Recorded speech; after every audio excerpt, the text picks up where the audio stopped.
লাউ রান্না করতে গেলেই কুচো চিংড়ির কথা মনে পড়ে, কি তাই না? আসসালামু আলাইকুম। কেমন আছেন সবাই? আশা করি ভালো আছেন। আলহামদুলিল্লাহ সবাই ভালো আছেন মনে হচ্ছে, কিন্তু মনের ভিতরে একটা অন্যরকমেরই গাইতাছে। যাই হোক, অনেকে আবার বলতে পারবেন লাউ দেখাইলেন, চিংড়ি মাছ দেখাইলেন, এখানে আবার অন্য মাছ ভাজতে আছেন কেন? এটা রুই মাছ ভাজতে আসি, কেননা আমি রুই মাছ দিয়ে লাউ রান্না করব। ফুল ভিডিওটা অবশ্যই দেখবেন, দেখলে বুঝতে পারবেন। আর কিসের জন্য চিংড়িগুলো দিলাম না, এত সুন্দর চিংড়ি থাকার সত্ত্বেও আমি লাউয়ের ভিতরে দিতে পারলাম না। অনেক মনে চায় যে লাউ দিয়ে, কুচো চিংড়ি দিয়ে লাউ দিয়ে রান্না করব, অনেক মজা হবে, কিন্তু হবে না।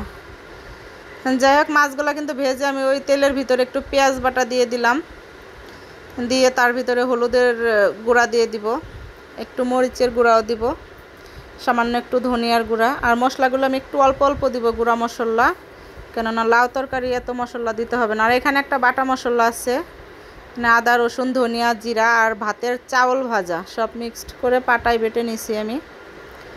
নিয়ে এটা সুন্দর করে আমি কষিয়ে নিব। আর চিংড়িগুলো আলাদা ভুনা করব, কেননা চিংড়ি মাছ ছেলের বাবা খেতে পারে না একদমই, তার চিংড়িতে অনেক পরিমাণে অ্যালার্জি, এই জন্য তার সাথে সাথে এখন আমারও খাওয়া বন্ধ হয়ে গেছে। আর চিংড়ি মাছগুলো আমি আলাদা ভুনা করে ছেলেকে দেবো, ছেলে খাবে ওটা ভুনা দিয়ে। আসলে এরকম কচি লাউ আর ওরকম যদি কুচো চিংড়ি, আসলে বড় বড় গলদা চিংড়ির থেকে কিন্তু কুচো চিংড়ি আমাদের এখানে দাম বেশি। চাষ করা যে বড় বড় চিংড়ি মাছগুলো, ওগুলো 700 750 টাকা কেজি হলে পাওয়া যায়। আর এরকম কুচো চিংড়ি কিন্তু 900 টাকা কেজি, 800 900 1000 এরকম দাম রাখে, কেননা এই ধরনের কুচো চিংড়ির দাম একটু বেশি থাকে সবসময়। এখানে কিছু মরিচ, কাঁচা মরিচ আমি থেতলে দিয়েছি, কেননা মরিচগুলো ঢিপে ছিল। আর এই ভিডিওটা কিন্তু আমার লকডাউনের ভিতরে করা ছিল। আর যে অবস্থা ছিল বাংলাদেশের, ভিডিও তো দেওয়ার মতো কোনো অবস্থা ছিল না। আমার অনেক পরিমাণ লং ভিডিও ছিল, মোবাইলে ছিল, মোবাইল গ্যালারি ভরে গেছে, দেখে ছেলে সব ডিলিট করে দিছে, সবার সাথে শেয়ারও করতে পারিনি। তা কী করব, পরে পিছনে যাই দেখি না, এই একটা ভিডিও রয়েছে, সামনের ভিডিও আছে আরও। ভাবলাম যে পিছন থেকে আবারও যদি ডিলিট করে দেয় ছেলে, আমার ফোন তো ছেলে সবসময় ইউজ করে, ওর নিজের কাজের জন্য ব্যবহার করে, তাই এই জন্য পরে ভাবলাম যে না, পিছন থেকে এই ভিডিওটাই দিয়ে দেই। তারপরে ভাজা রুই মাছগুলো দিয়ে দিলাম। আর রুই মাছ দিয়ে কিন্তু অনেক মজা হয়েছিল, কেননা রুই মাছটা অনেক অনেক জেতা আর একদম ফ্রেশ টাটকা ছিল। আসলে মাছ যদি আপনার ভালো হয়, তাহলে আপনার জাতের যদি পাঙ্গাসও হয়, সেটা দিয়ে রান্না করলেও কিন্তু মজা লাগে, কিন্তু চিংড়ি মাছের উপরে, ইলিশ মাছের উপরে পারবে না। সত্যি কথা বলতে ইলিশ মাছ ঘরে একদমই আনা নেই, চিংড়ি মাছ ছিল, কিন্তু চিংড়ি মাছ খাওয়ার কায়দা নেই, তাই ইলিশ মাছ থাকলে আমি ইলিশ মাছ দিয়েই রান্না করতাম।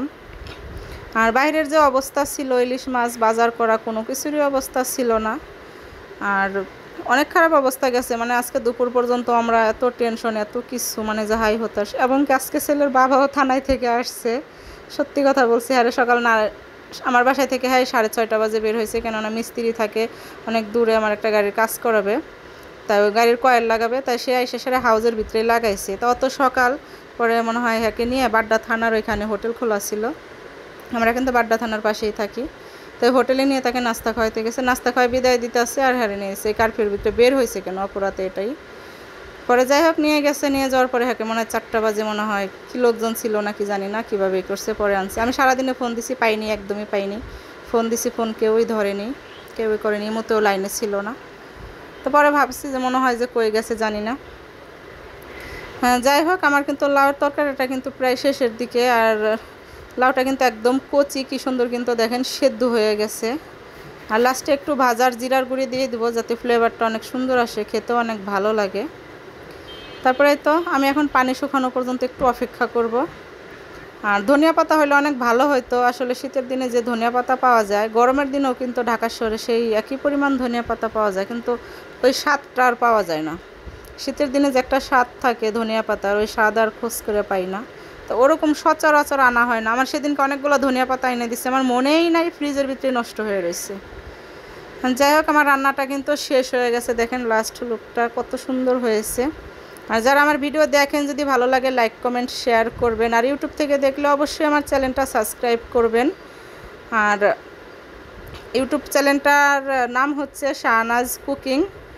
এই তো লাউগুলো দেখেন একদম সেদ্ধ হয়ে গেছে, আমার রান্নাটা কিন্তু শেষ পর্যায়ে চলে আসছে। আর মাছগুলো আমি একটু হালকা খুরচুন দিয়ে একটু লাড়া দিয়ে একটু ভেঙেও দিছি, কেননা শোল মাছ দিয়ে কিন্তু অনেক মজা লাগে, শোল মাছ দিয়ে কিন্তু ভেঙে লাউ রান্না করলে আরও অসাধারণ লাগে। যাই হোক, সবাই ভালো থাকবেন, আল্লাহ হাফেজ।